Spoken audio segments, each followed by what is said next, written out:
চাওক এইবোৰ কথা এতিয়া কি ক'ব, জুবিন গাৰ্গৰ নিচিনা মানুহক লৈ যদি তেনেকৈ বেয়াকৈ লিখিব পাৰে এগৰাকী মানুহে, নিশ্চয় কোনোবা আছে, শক্তিশালী হাত আছে, নহ'লে ইমান সাহস, ৰাজনৈতিক বুলি নহয়, ৰাজনৈতিক নে কি নৈতিক নাজানো এইবিলাক কথা, আমি ইমান নৈতিক চৈতিকবিলাক মই ইমান নাজানো ৰাজনৈতিক চৈতিকবোৰ, কিন্তু কোনোবা নাথাকিলে লিখিব নোৱাৰে, সাহস নাই। মই যদি আজি সেইখিনি কথা লিখিলোহেঁতেন, মই চাগে লিখা দিনাখনেই এৰেষ্ট হ'লোহেঁতেন। গতিকে কোনোবা পাৱাৰফুল মানুহ আছে আৰু জুবিন গাৰ্গক বদনাম কৰিবলৈ বিচাৰি আছে, কিন্তু লাভ নাই আচলতে। যিটো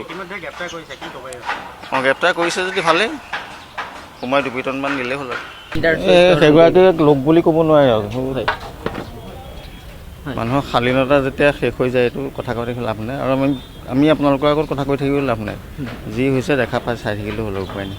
চাওক এইবোৰ কথা এতিয়া কি ক'ব, জুবিন গাৰ্গৰ নিচিনা মানুহক লৈ যদি তেনেকৈ বেয়াকৈ লিখিব পাৰে এগৰাকী মানুহে, নিশ্চয় কোনোবা আছে, শক্তিশালী হাত আছে, নহ'লে ইমান সাহস, ৰাজনৈতিক বুলি নহয়, ৰাজনৈতিক নে কি নৈতিক নাজানো এইবিলাক কথা, আমি ইমান নৈতিক চৈতিকবিলাক মই ইমান নাজানো ৰাজনৈতিক চৈতিকবোৰ, কিন্তু কোনোবা নাথাকিলে লিখিব নোৱাৰে, সাহস নাই। মই যদি আজি সেইখিনি কথা লিখিলোহেঁতেন, মই চাগে লিখা দিনাখনেই এৰেষ্ট হ'লোহেঁতেন।